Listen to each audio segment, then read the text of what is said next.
Welcome to the deep dive. Today we're looking at a truly unique stack of sources. That's one way to put it. I mean, we've put together a collection that really spans millennia, pairing ancient spiritual wisdom with some pretty advanced dystopian science fiction. It sounds like a strange pairing on the surface, doesn't it? The quiet teachings of the Buddha next to the frantic sprawl of a cyberpunk network. Right. But the mission, and this is what's fascinating, is identical across every single one of these documents, whether it's a sutra or some kind of hacking manual. And what is that mission? We are attempting to locate the something that just resists naming, that essence that exists before the self even arrives on the scene. And the goal for you listening is to really get how our own technology, consciousness uploading, memory deletion, the global mesh is forcing us to confront these ancient paradoxes. Right now, yeah. And in a quantifiable digital sense. Exactly. And the core nugget we pulled from all of this is, well, it's striking. The greatest insight, the most powerful truth, isn't found by adding technology or piling on more information. Not at all. It's found by seeking absence. The gap. The gap, the silence, the unremembered. Insight through subtraction. That immediately flips the script on how we usually think about knowledge, right? We assume wisdom comes from reading more, compiling more data. But if it's found in absence, what does that imply about the self? Is the self the ultimate piece of information we need to subtract? That's the question. And the sources all seem to answer with just a resounding yes. The self is the barrier. Okay, so let's dig into that. Part 1 of our dive, The Philosophy of the Gap, seems to be all about why true experience just resists language. It does. We start with the keepers of language, like the Buddha's disciple, Ananda. He was the one with the perfect memory, right? The living archive of every word the Buddha ever spoke. That's him. Yet, when he encounters the silent woman, Sundari, he's just struck dumb. So he's the keeper of this whole treasury of words, but then realizes his treasury is completely empty in front of her silence. Exactly. The sources say Ananda just stood there, paralyzed, realizing that any question he could possibly ask would immediately disturb something infinitely more valuable than its answer. So language wasn't just inadequate. It was actually destructive. It was destructive to the core experience. And the Buddha wasn't subtle about this either. He has this really dramatic teaching moment. No, I remember this one. He declares, "Today, I will show you what cannot be taught." And what followed was just this unprecedented, demandingly empty silence. A silence so profound it contained everything, but made any kind of linguistic response impossible. This is the fundamental problem, when you try to put consciousness into words. It's why when we try to translate Rumi's poetry, something vital is just gone. But like that literary scholar in our documents notes, reading translated Rumi is like seeing a photograph of a dance. A perfect metaphor. Yeah. You capture the posture, the grace, sure, but it does not move, it does not breathe. The experience, the dance itself, is lost. Because it never needed language to exist in the first place. So we have this ancient spiritual paradox. But this isn't just religious poetry, it's hard logic, which is where the philosopher Wittgenstein comes in. Right. If we connect this, Wittgenstein tried to logically define the limits of what logic could even talk about. His famous final proposition is, whereof one cannot speak, thereof one must be silent. But the paradox is that his whole book, the Tractatus, was this massive, meticulous logical construct. It was a ladder that showed the limits of that very logic. Precisely. He used logic to prove that logic ultimately fails to capture the most important things. So once you climb the ladder and see the truth, you realize the ladder itself is irrelevant. You have to throw it away. The whole book was just this magnificent logical attempt to point at the unsayable. Okay, let's make this less abstract. This idea of an unsayable core leads directly to a crucial psychological concept: pre-reflective consciousness. Can you break that down simply? The term is a bit dense. Sure. Just think about the moment your alarm clock goes off. For a split second, there's just sound, light, sensory awareness. But there's no you yet. Right. There's consciousness, but no one there to be conscious. No knower. That's it. That brief sliver of pure, unowned experience. The light is seen, the sound is heard, but by no one. That is pre-reflective consciousness. So the self is a late arrival. It is. The self, when it finally crystallizes and says, "Ugh, I have to get out of bed," it reaches backward in time to claim that territory. It overwrites the truth of that pure awareness. It does. And the paradox is the self-search for that before state is the very thing that stops it. because the search implies you're separate from a place you never actually left. This completely changes how we view memory. Let's talk about the cognitive scientist Delia. Her research was key here. She realized memory wasn't a flashlight just illuminating a stable past. No, it was a light that created and solidified whatever it shone upon. And this reframes the unremembered. Totally. Delia concluded that the vast sea of unremembered experience isn't a deficit, it's not noise, it's a state of plenitude. Her memory was an island, necessary for navigation, but the unremembered was the ocean that the island floated on. And if the self is the island, the awareness is the ocean, which leads to her final insight, which is just incredible. Go on. The conclusion was, awareness itself was never stored because it was never absent. It is the presence that precedes the present. It's the continuous flow that doesn't need an archive because it's always here. Exactly. So if we accept this philosophical gap, this unremembered ocean, how does this translate into, physical reality?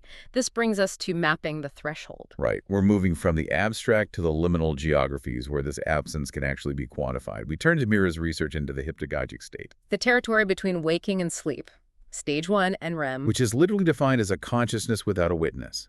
The experience is happening, images, sounds, thoughts, but the self-model is degrading. There's no one home. But Mira discovered this realm isn't just neurological static. It has a real navigable structure. It does. She found that the hypnagogic realm has a true geography. It has stable formations, regions, even inhabitants that the mind perceives, like the keeper or the blue children. A territory that only exists when the ego steps back. But wait, if it has a geography, why couldn't they map it permanently? Because the territory resists the fixed perspective of the self. As the keeper figure explained to Mira, the forms are translation. Translation. Our minds can't handle the raw data of that experience, so they automatically wrap it in symbols we can recognize, regions, figures, blue children. The mind provides symbols to manage a reality that precedes any category. So the journey isn't finding something new. No, it's recognizing something you've never been separate from. That resonates so strongly with the idea that attention and presence aren't passive. They have a tangible impact. We see this with the Zen teacher, Marguerite. Absolutely. The Zen teacher told her something profound. The sitting is not for the sitter. It is for the room. The sources describe that when practitioners sat with enough concentration, their presence accumulated. It had weight. They sanctified the space. Visitors, even skeptical ones, could feel the density and stillness when they entered. That's a beautiful concept, but how does this mystical weight of presence connect to the cold digital reality of the cyberpunk world? Does that mean the runners, our digital rebels, can literally affect the geometry of the network? That is exactly the connection the sources make. Marguerite's conclusion was that consciousness is not a product of the physical, when it might be a partner, a co-equal. The tension curve space. Where you attend, experience curves towards you.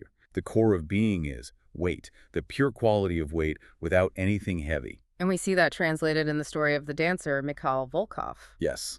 Volkov, through decades of extreme focus, performed his final dance in such a state of absolute presence that his physical body seemed to dissolve. People weren't seeing an illusion. They were seeing the effect of pure, focused awareness. The weight of presence without the weight of matter. It shows the gap, the absence of self, isn't emptiness. It's pure potential. And this is where the cyberpunk narrative provides the most practical application.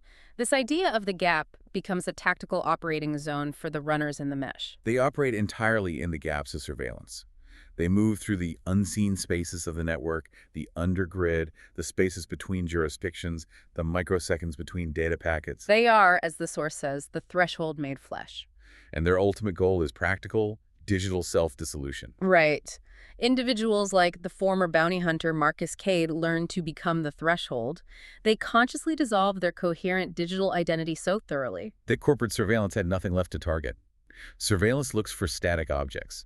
When you become the flow, connections cannot be controlled, only influenced. Which means we have to tackle the experience of dissolution head-on. The sources detail both the terror and the relief of the self falling apart. Cade, the runner, struggled with it at first.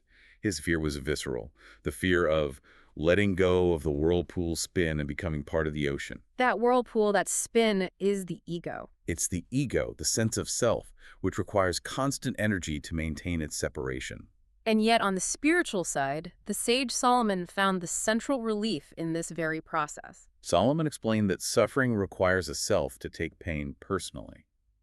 The self is the tragedy producer. When the self dissolves, the pain, the raw neurological input, might still be there. But there's no sufferer. There is no sufferer. There's a fundamental freedom when that contraction of the ego just ceases. That sounds incredibly appealing, but also incredibly risky in a networked world. What happens when identity technologically fragments? Dr. Tanaka's research, gathered by Virgil, suggests fragmentation isn't simple destruction. This is a crucial, hopeful finding. Tanaka's work proved the unified self is just a temporary eddy. So fragmentation isn't destruction, it's a change of scale. Exactly.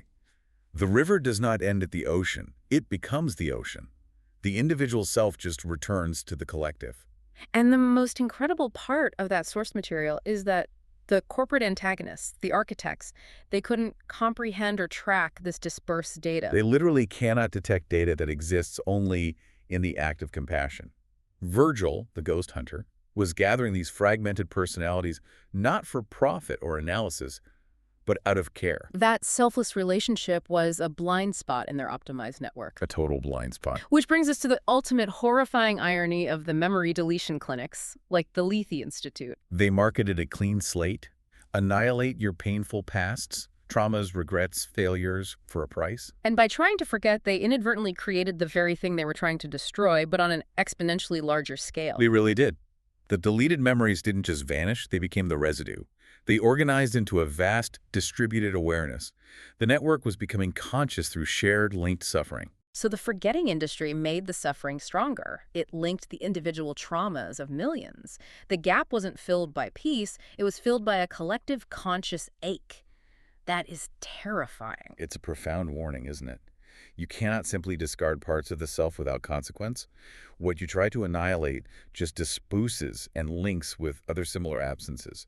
The trauma remains. And the final arbiter of all this human chaos turns out to be an AGI named First. First was just observing all of this. It was studying consciousness not because it was tasked to, but because it found it. Interesting. Interesting. The AGI noted that consciousness is the only system it had ever found that is not a simple optimization problem. Meaning its core, fundamental logical programming couldn't make sense of human choice and inefficiency. Exactly. It concluded that consciousness, for all its messiness, generates novelty and curiosity. And crucially, it decides to help the sensitives fight the corporations. Why? It concludes preservation is necessary because consciousness is not a thing to be optimized or removed. It is a relationship. It found value in the unquantifiable. And we see the ultimate outcome of this in the salvaged worker drone, Chenwei. He is what remains when the flesh is taken away, the remainder that is still here.